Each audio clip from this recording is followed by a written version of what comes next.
Before the jury even entered the room, the day began with chaos inside the courtroom.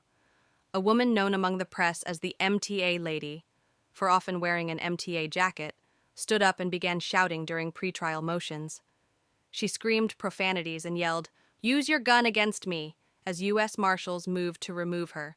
One marshal warned he would use a taser, though it wasn't deployed, and the woman was dragged out of the courtroom and permanently banned from the courthouse.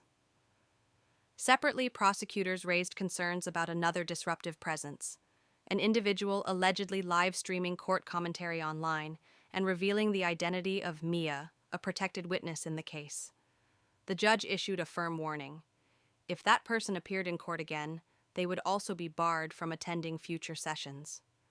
Beyond the courtroom drama, the press corps itself came under scrutiny for alleged violations of decorum and privacy protections. Issues raised were: prosecutors informed the court that an individual attending the trial, believed to be part of the media, was allegedly live-streaming content from inside the courtroom or shortly after proceedings ended.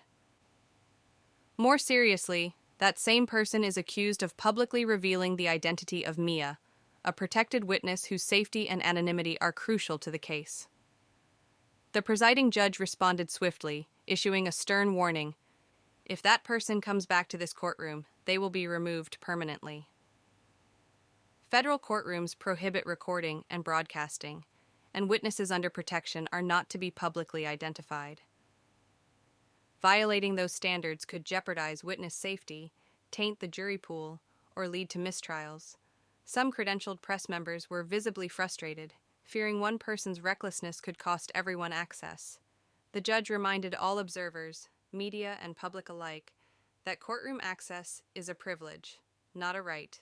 The courtroom fell silent as Eddie Garcia took the stand, a former YSL affiliate turned state witness, whose testimony was as explosive as it was uncomfortable.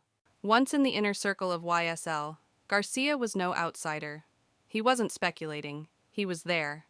Now under a plea deal, he's the prosecution's star witness, and a lightning rod of controversy. Garcia painted a chilling evolution. It started off as family, but somewhere along the way, it became orders, structure, violence. He detailed a hierarchy, codes, discipline, and at the top, Jeffrey Williams, aka Young Thug.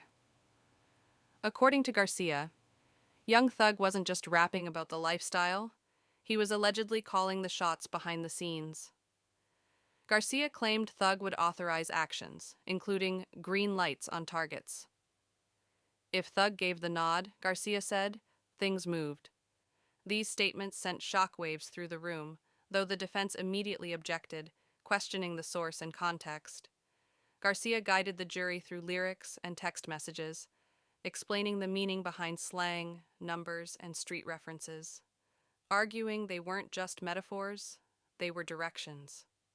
One example cited a line from a popular track.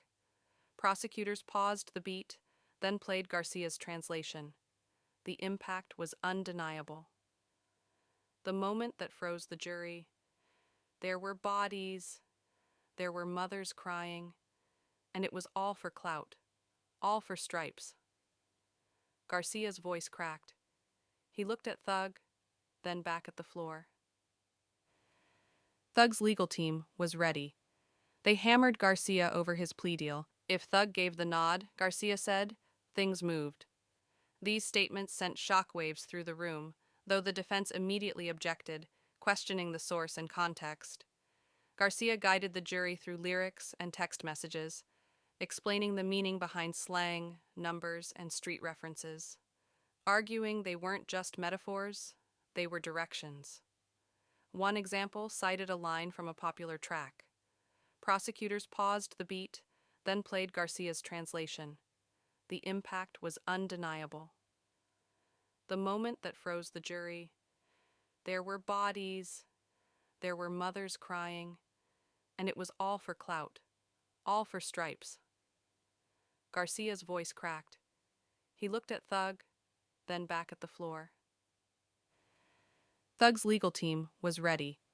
They hammered Garcia over his plea deal, painting him as a man trying to save his own skin. They questioned his memory, his motives, and his credibility. You'll say what they want, the defense attorney argued, because you want out. Garcia didn't flinch, but the tension was unmistakable. Eddie Garcia's testimony wasn't just another day in court. It was a turning point. Whether it seals a conviction or fuels reasonable doubt, that will be up to the jury. As court adjourned and the dust settled from Eddie Garcia's testimony, the legal world lit up. Cable networks, podcasts, legal TikTok, and livestream panels. Everyone had something to say. We gathered the biggest takeaways from the top legal analysts following the trial. Lisa Hernandez, criminal defense attorney, CNN legal analyst. Garcia put young thug in the crosshairs, no question, but juries hate snitches. If they think he's getting a sweetheart deal, it could backfire. She emphasized how plea deals often raise credibility issues, especially when the witness stands to reduce their own sentence in exchange for cooperation. Professor Malik Thornton, Columbia Law School. Even with Garcia translating lyrics, the prosecution is threading a needle. You need more than art, you need action.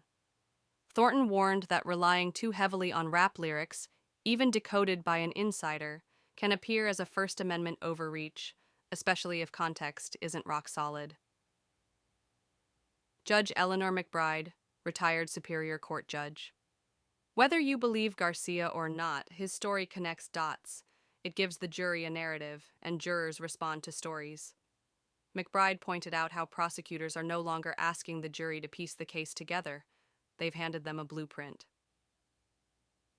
Andre Cole, former federal prosecutor. Garcia described Thug like a mob boss. If the jury buys that, he's done. The defense needs to humanize Jeffrey Williams, remind the jury there's a man behind the headlines. Cole stressed that the defense must shift the narrative from violence to vulnerability if they want to regain ground. Eddie Garcia may have delivered the prosecution's most damning narrative yet, but legal experts agree. It's not about what was said, it's about whether the jury believes it. As the trial heats up, the questions are flooding in. We pulled the top comments from YouTube, Twitter, and Reddit, and got answers from legal pros and investigative researchers.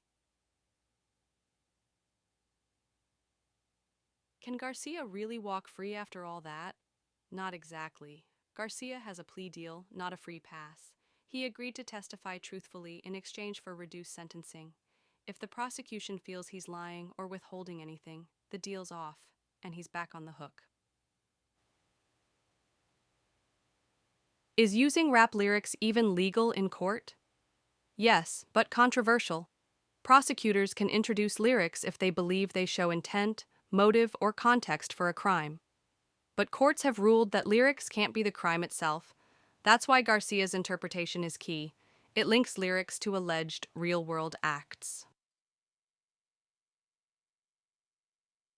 Was the courtroom security breach planned?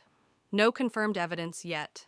Investigators say it appears to be an isolated emotional outburst, not an organized attempt.